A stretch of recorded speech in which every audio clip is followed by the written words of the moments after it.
আসসালামু আলাইকুম everyone, welcome to তিথিস biology. আজকে আমরা জানব ট্রান্সক্রিপশন সম্পর্কে। পূর্ববর্তী ক্লাসে আমরা জেনেছিলাম ডিএনএ রেপ্লিকেশন সম্পর্কে। এরই ধারাবাহিকতায় আজকে আমরা ট্রান্সক্রিপশন সম্পর্কেও জানব। এবার চলো দেখে নিই ট্রান্সক্রিপশন আসলে কি বা কাকে বলে। আরএনএ পলিমারেজ এনজাইম দ্বারা ডিএনএ বেস সিকোয়েন্স কপি করে এমআরএনএ সংশ্লেষণ প্রক্রিয়া হলো ট্রান্সক্রিপশন।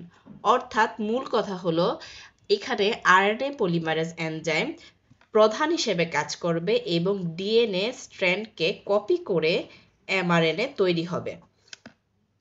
এখন আমাদের এই ট্রান্সক্রিপশনের জন্য তিনটি ধাপ কাজ করে থাকে।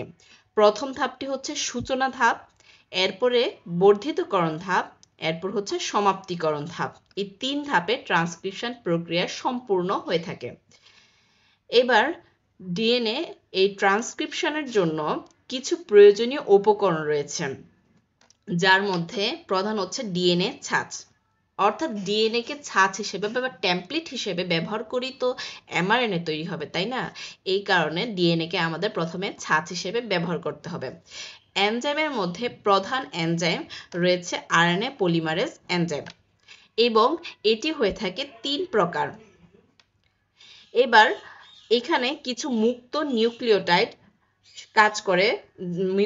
এই মুক্ত নিউক্লিওটাইড ট্রাইফসফেট হয়ে থাকে এটিপি, জিটিপি, সিটিপি এবং ইউটিপি। এবং কিছু প্রোটিন রয়েছে যেগুলো ট্রান্সক্রিপশনে সাহায্য করে থাকে, যাকে বলা হয় সহযোগী প্রোটিন। চলো এবার মূল প্রক্রিয়ায় চলে যাওয়া যাক। মূল প্রক্রিয়ার ক্ষেত্রে প্রথমেই আমাদের আগে খুঁজে বের করতে হবে যে ডিএনএ স্ট্র্যান্ডের কোন স্থানে জিন অবস্থান করছে। একটি ডিএনএ স্ট্র্যান্ডের সম্পূর্ণ স্ট্র্যান্ড জুড়ে জিন অবস্থান করে না, একটি নির্দিষ্ট স্থানে জিন অবস্থান করে।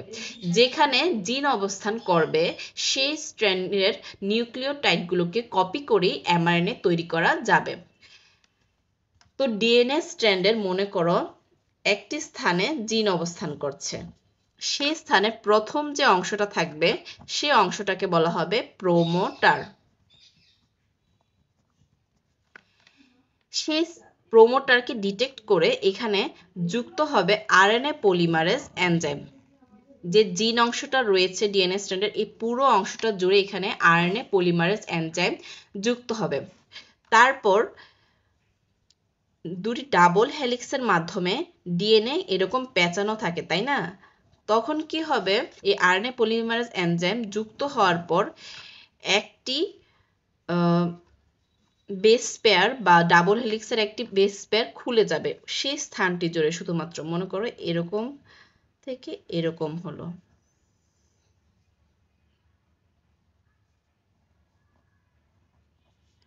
এই যে এই স্থানটির বেস পেয়ারটি খুলে গেল। এবার আরএনএ পলিমারেজ এনজাইমের সাহায্যে প্রত্যেকটি বেস পেয়ারের যে বা নিউক্লিওটাইডের অ্যান্টিকোড তৈরি হবে বা এর এমআরএনএ তৈরি হবে। মনে করো এখানে ছিল এডিনিন, এখানে যেহেতু এটা এমআরএনএ সেখানে এডিনিনের পরিবর্তে তৈরি হবে থাইমিনের পরিবর্তে তৈরি হবে ইউরাসিল। এরকম করে যেমন গুয়ানিন রয়েছে, গুয়ানিনের পরিবর্তে তৈরি হবে সাইটোসিন, এরপর সাইটোসিনের পরিবর্তে তৈরি হবে গুয়ানিন। এরকম করে একটি এমআরএনএ তৈরি হবে। এখন এই স্থানটিতে ধরো এমআরএনএ তৈরি হওয়া শেষ। এটা কি উপরের স্ট্র্যান্ডটা? হ্যাঁ, উপরের স্ট্র্যান্ডে দেখো এমআরএনএ তৈরি হওয়া শেষ। এবার নিচের স্ট্র্যান্ডে খালি রয়েছে, এই নিচের স্ট্র্যান্ডও ঠিক একইভাবে এমআরএনএ তৈরি হবে এবং এটি এরকম করে দেখো বের হয়ে যাবে। ফুল এমআরএনএ স্ট্র্যান্ড তৈরি হবে আর একটির পর একটি বের হয়ে যাবে। তো এই অংশটিতে আমাদের কি হলো, আরএনএ পলিমারেজ এনজাইম যুক্ত হওয়ার কারণে এমআরএনএ তৈরি হলো। এখন এই অংশের কাজ শেষ। তখন এই আরএনএ পলিমারেজ এনজাইমটি সামনের দিকে অগ্রসর হবে এবং এই স্ট্র্যান্ড দুটি আলাদা হয়ে গিয়েছিল, যে ডাবল হেলিক্স ভিন্ন ভিন্ন হয়ে গিয়েছিল, সেপারেট হয়ে গিয়েছিল, সেই ডাবল হেলিক্সটি পুনরায় যুক্ত হয়ে ডিএনএ স্ট্র্যান্ড তৈরি করবে। আর আরএনএ পলিমারেজ আবার ওই স্থানে গিয়ে যুক্ত হবে যেখানে জিন অবস্থান করছে, এবং পূর্ববর্তী প্রক্রিয়ার মতোই আবার আরএনএ পলিমারেজ এনজাইম এমআরএনএ তৈরি করবে। এখন এর তো একটি শেষ অংশ রয়েছে যেখানে ট্রান্সক্রিপশন শেষ হবে।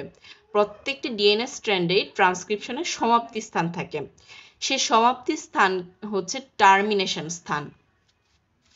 আরএনএ পলিমারেজ এনজাইম সে টার্মিনেশন স্থানে বা সে টার্মিনেশন বেস সিকোয়েন্সে যখন পৌঁছাবে তখন ট্রান্সক্রিপশনের সমাপ্তি হবে।